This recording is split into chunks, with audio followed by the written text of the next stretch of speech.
Maka Bapak Ibu jamaah sekalian, apapun keadaan kita pada hari ini, maka kita tetap berusaha untuk bersyukur kepada Allah Subhanahu wa taala.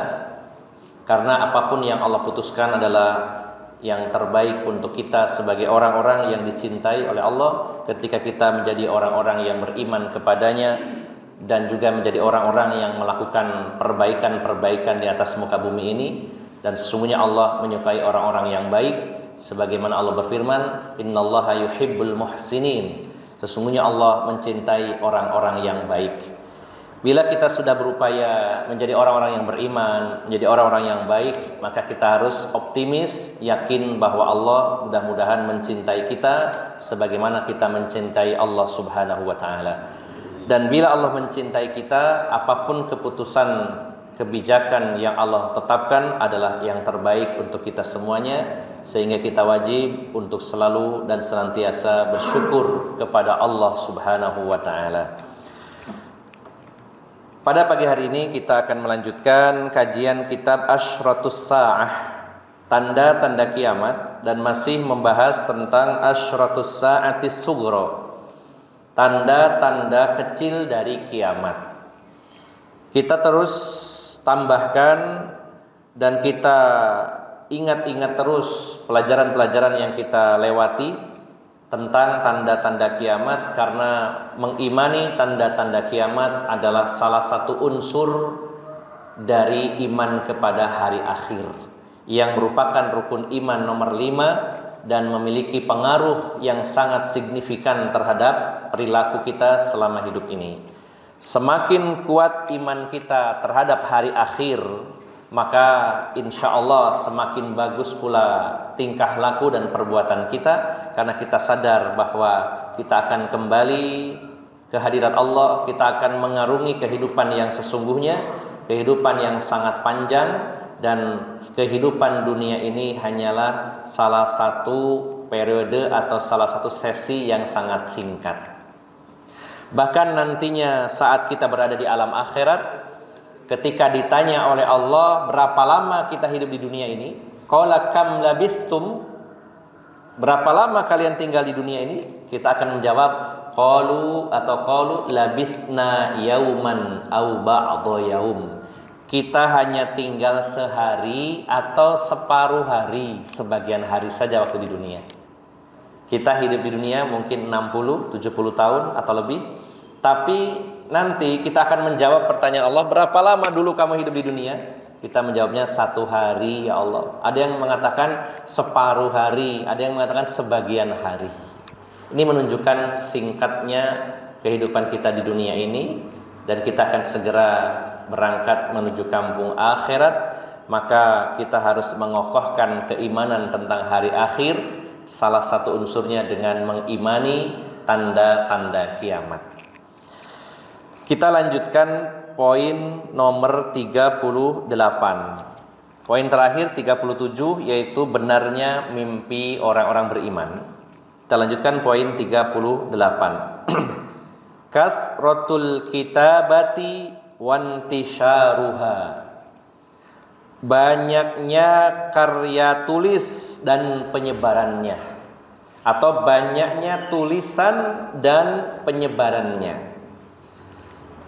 Jaa fi hadits Ibnu Mas'udin radhiyallahu anhu anin Nabi sallallahu alaihi wasallam,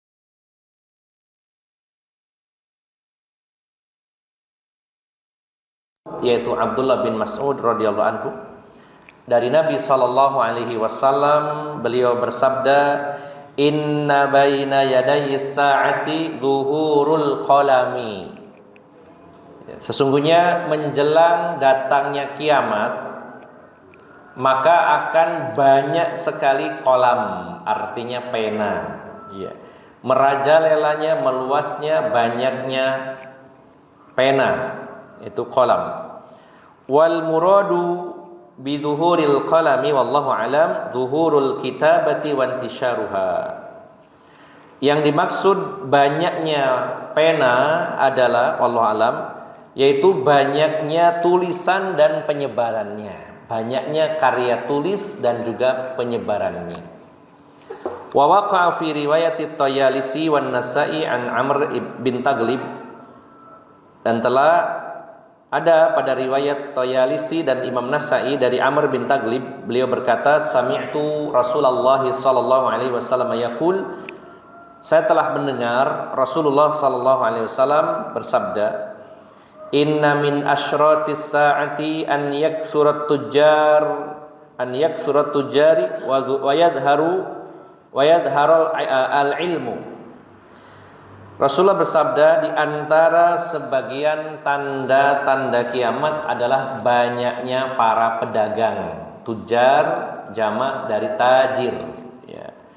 Diistilahkan tajir, ya. Kalau dalam bahasa gaul hari ini, tajir itu orang kaya.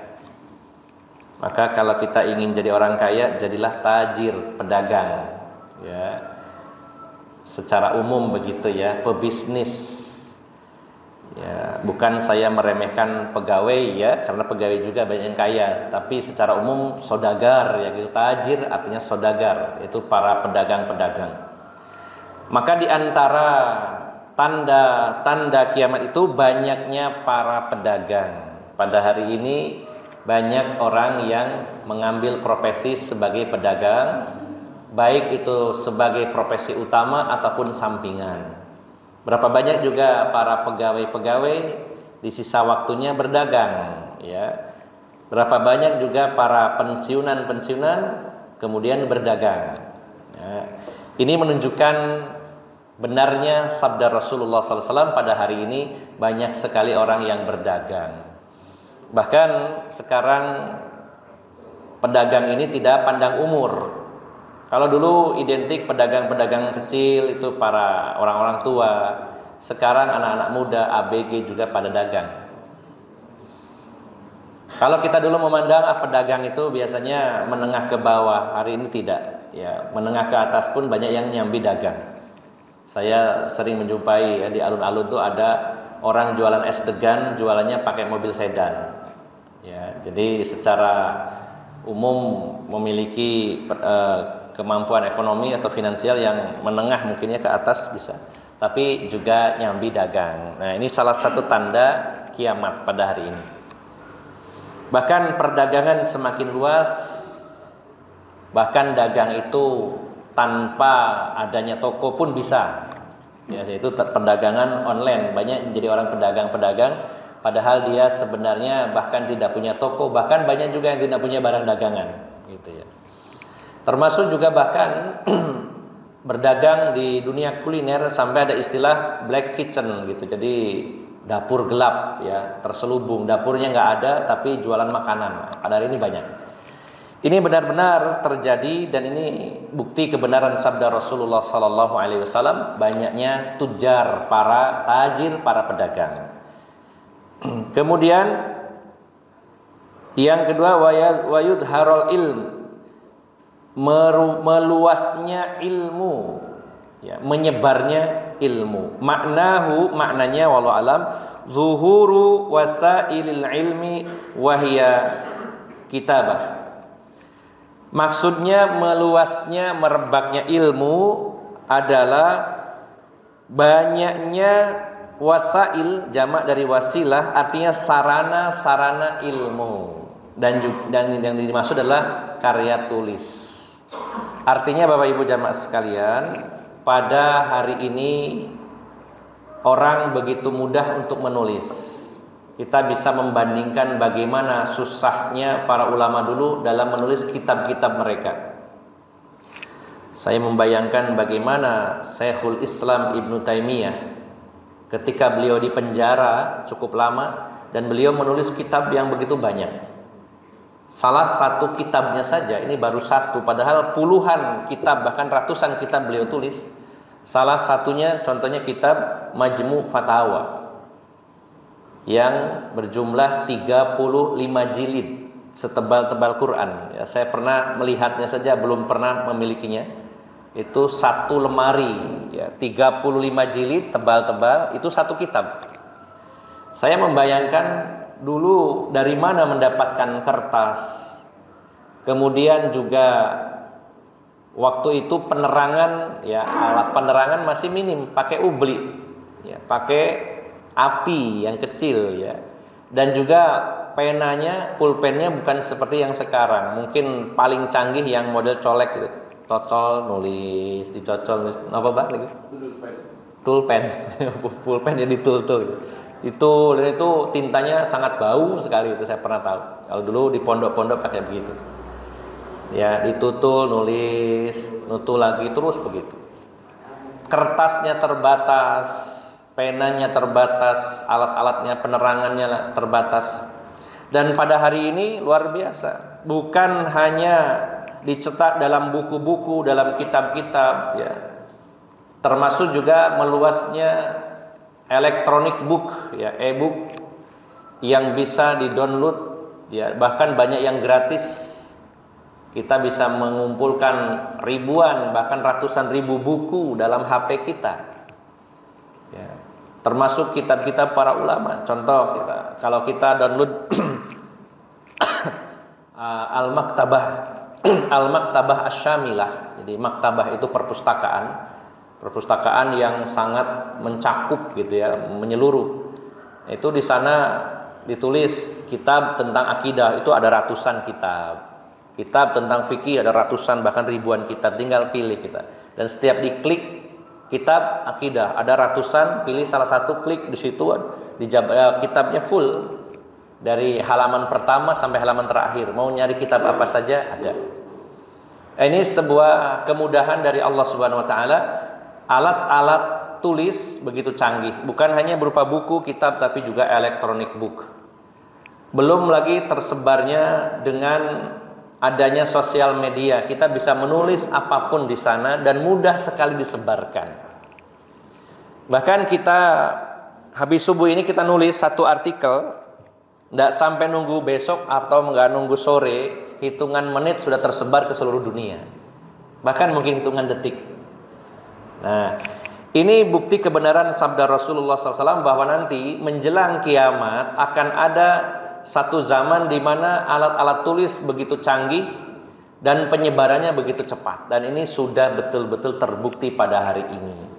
Nah, di sini dijelaskan waqad doharat fi hadzal zamani zuhuran bahiran wantasarat fi jami'i arja'il ardi bisababi tawfiril alati tabi'ah wa taswir allati sahalat intisyaruha.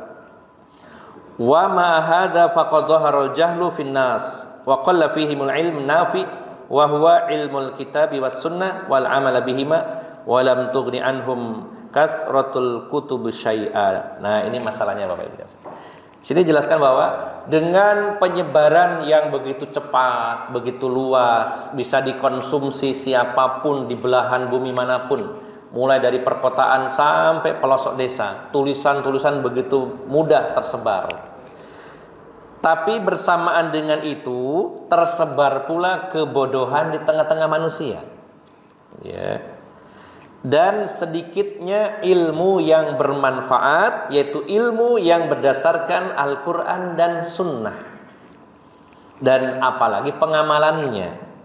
Maka tidak ada, ya, sesuatu yang lebih dari hal ini, atau maksudnya tidaklah banyaknya kitab atau catatan ini menambah kebaikan di tengah-tengah manusia.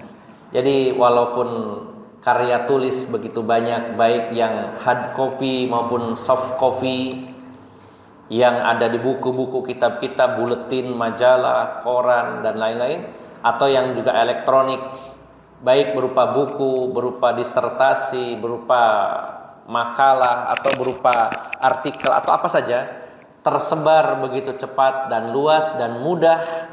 Namun bersamaan dengan itu tersebar pula kebodohan dan kebanyakan ilmu yang tidak bermanfaat. Justru ilmu yang bermanfaat yang berdasarkan Alkitab was sunnah di sini, wa huwa ilmul kitab was sunnah, ilmu yang sesuai dengan Al-Quran dan hadis, tidak banyak jumlahnya. Apalagi dari sisi pengamalannya, ilmu tersebar begitu luas tapi sedikit yang mengamalkan, sehingga tidak merubah dengan perubahan yang signifikan. Idealnya banyak tulisan tersebar kemana-mana, ilmu menyebar, orang banyak yang berilmu dan beramal. Tapi faktanya tidak demikian, tapi sebaliknya. Tulisan hanya tinggal tulisan saja, tidak membekas dalam diri seseorang.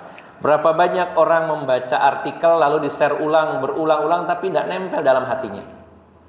Sehingga Bapak Ibu jamaah sekalian, banyaknya alat-alat tulis dan banyaknya tulisan, tapi sedikit ilmu yang masuk ke dalam dada manusia, sedikit sekali. Kalau dipersentasi sangat kecil jumlahnya orang-orang yang berilmu dan mengamalkan ilmunya, walaupun tersebar ilmu begitu luas. Namun pada intinya ini sebuah fenomena yang benar-benar terjadi, dan ini menunjukkan kebenaran sabda Rasulullah SAW. Yang kedua, menunjukkan betapa dekatnya pintu kiamat, karena tanda ini sudah lama muncul di tengah-tengah kita.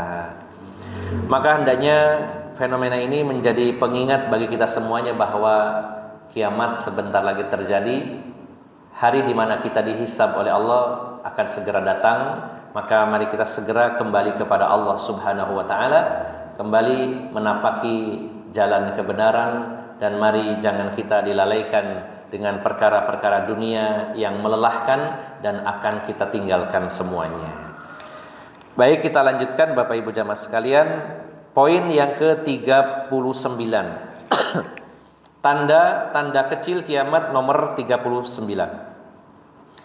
At-tahawunu bis sunanil lati raggaba fiha al-Islam.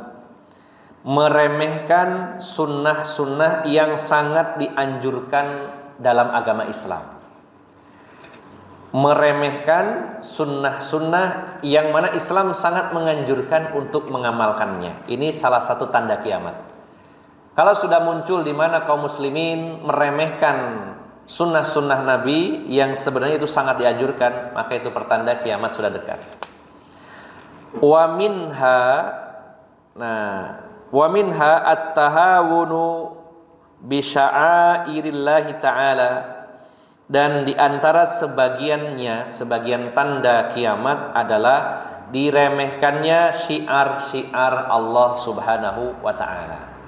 Jadi syiar ini dengan kata lain adalah tanda-tanda dengan cara menunjukkan ketaatan kepada Allah. Termasuk syiar-syiar adalah lambang-lambang, simbol-simbol Islam, menunjukkan ini adalah Islam. Maka diremehkannya simbol-simbol Allah taala. Kama jaa fil hadits an Ibnu Mas'udin radhiyallahu anhu qala sami'tu Rasulullah sallallahu alaihi wasallam wa yaqul, sebagaimana datang dalam hadis Ibnu Mas'ud radhiyallahu anhu, beliau berkata, saya telah mendengar Rasulullah sallallahu alaihi wasallam bersabda, inna min asyratis saati an yamurra ar-rajulu bil masjid la yusalli fihi rak'ataini. Ini Rasulullah menyatakan di antara tanda-tanda kiamat adalah seseorang melewati masjid, maksudnya masuk ke dalam masjid, tapi dia tidak sholat 2 rakaat, sholat tahiyatul masjid. Hanya masuk saja, lalu dia tidak sholat. Padahal Bapak Ibu jamaah sekalian, sholat tahiyatul masjid ini sangat dianjurkan. Sampai ada sebagian ulama fikih bahkan yang mewajibkan, walaupun ini pendapat yang terbantahkan karena sholat wajib hanya 5. Tapi saking dianjurkannya sholat tahiyatul masjid sampai ada sebagian ulama yang mewajibkan. Bahkan ketika Rasulullah SAW khutbah Jumat, beliau sedang berkhutbah, ada salah satu sahabat datang, seorang laki-laki datang langsung duduk. Maka Rasulullah berhenti dari khutbah beliau dan menyela khutbah beliau dengan mengatakan kepada lelaki tadi, sholatlah sebelum duduk. Kamu harus sholat dulu. Silakan kamu berdiri, sholat. Maka lelaki ini sholat 2 rakaat baru duduk. Ini momennya saat khutbah. Ada sebagian yang berpendapat bahwa mendengarkan khutbah hukumnya wajib, sehingga tidak usah sholat sunnah. Tapi terbantah dengan hadis ini.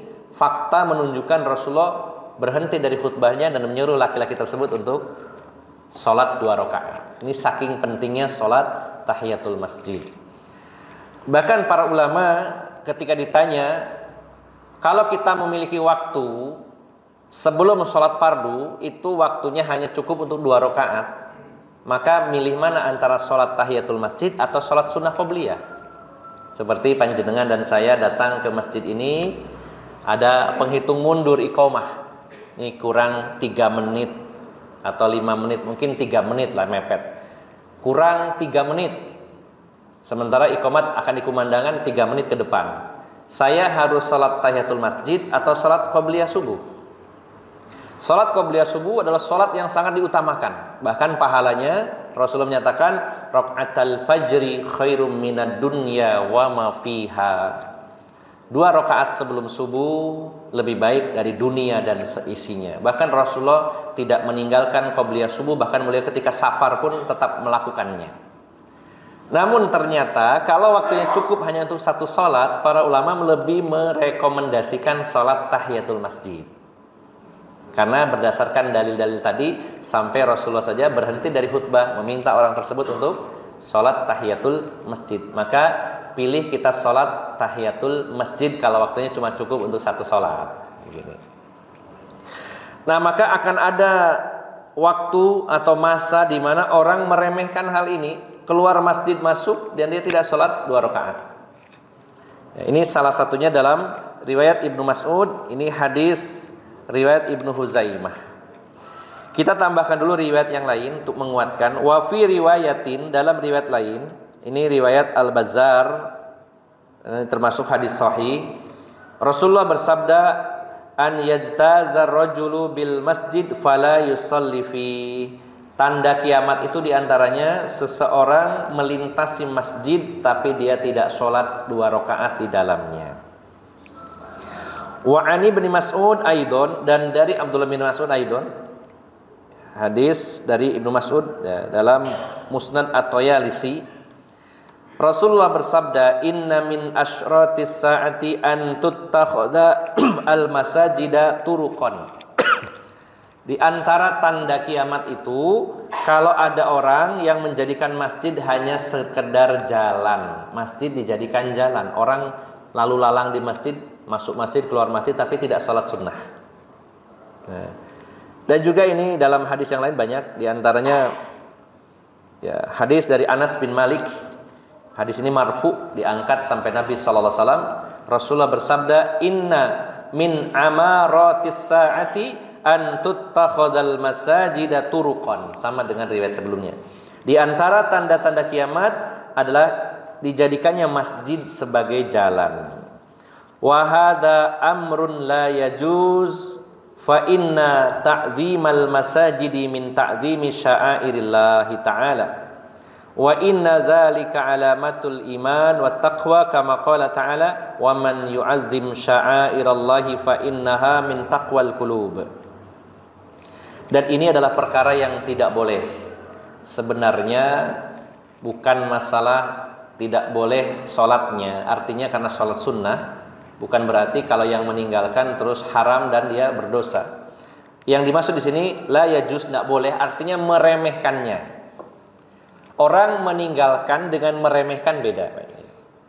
Ini memang amalan sunnah, nah, artinya ditinggalkan tidak berdosa.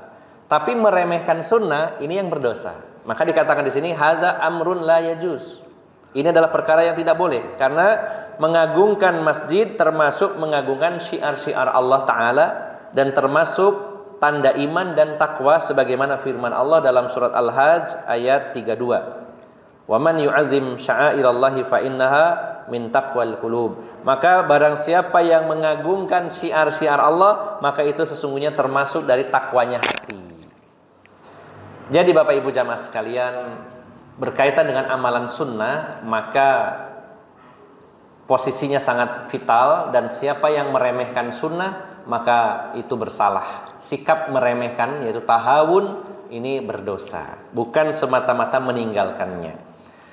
Bahkan ada satu pendapat, ini namanya pendapat bisa diambil bisa tidak, yaitu salah seorang ulama yang sangat terkenal, Ibnu Qudamah. Ibnu Qudamah memiliki pendapat bahwa amalan sunnah bagi seorang tokoh ini bisa berubah hukumnya jadi wajib. Ya. Amalan sunnah bagi masyarakat umum ini hukumnya sunnah, tapi bagi tokoh masyarakat bisa menjadi wajib bila tokoh ini meninggalkannya terus-menerus menyebabkan masyarakat meninggalkan pula. Ya. Misalkan ini seorang kiai, seorang ustadz yang jadi panutan, dia tidak pernah sholat sunat tahiyatul masjid. Maka bisa jadi jamaahnya, pengikutnya, followernya yang ikut-ikutan nggak mengamalkan. Wah, Pak Yai, Pak Ustadznya nggak ngamal, no, ya awak dewe apa maneh gitu.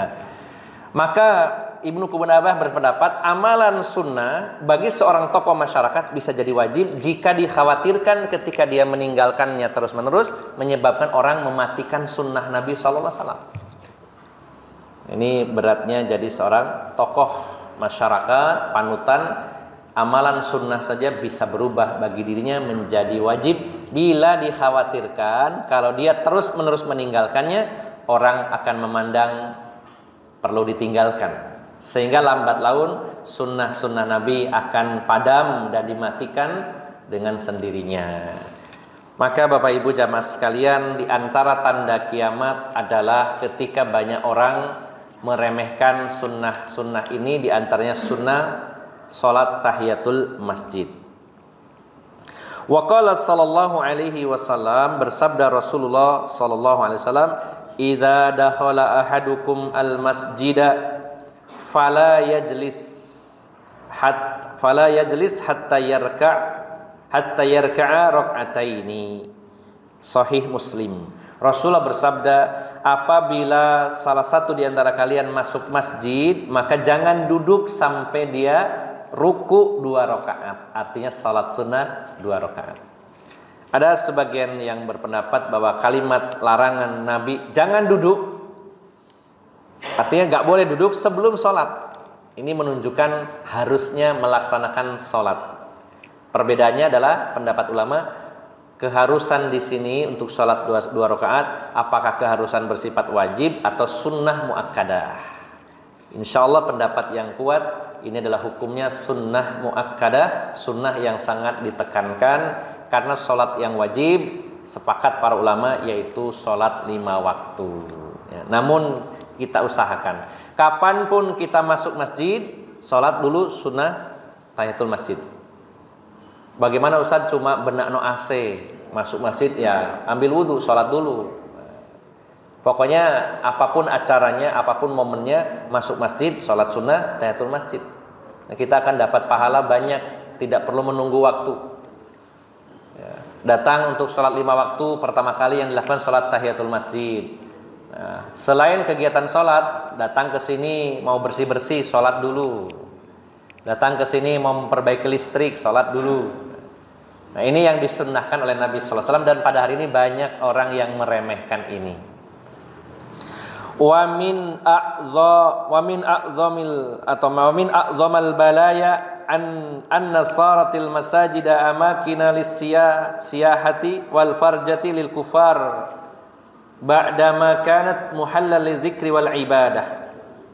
Wa qad hadatha hadha fi hadzal asr kama fi ba'dil biladil islamiyah wal biladil lati tahta aidil kufar fala haula wala quwwata illa billahil aliyil azim. Nah, di antara musibah yang terbesar pada zaman ini dikatakan musibah, dijadikannya masjid sebagai tempat wisata. Bahkan di dalamnya orang-orang kafir berlalu lalang untuk berwisata di masjid-masjid kaum muslimin, yang mana asalnya masjid tersebut dibangun untuk zikir kepada Allah dan ibadah. Apalagi masjidnya dibikin yang berbeda dengan yang lainnya, dibuat aneh-aneh sehingga menjadi viral, lalu orang penasaran ingin berdatangan ke sana tapi tidak ibadah. Subhanallah.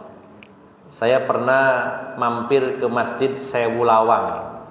Di mana Pak itu Pak? Malang ya. Walaupun jumlahnya tidak tahu 1000 apa enggak, cuma istilah saja. Sewu Lawang. Bahkan masuk ke dalam tanah begitu ya, di dalamnya akuarium, ada kolam dan macam-macam. Masya Allah, yang berkunjung itu ribuan Pak, sampai berjubel di sana. Tapi lihat yang sholat jarang banget. Bahkan saya nggak lihat sholat kecuali sholat fardu.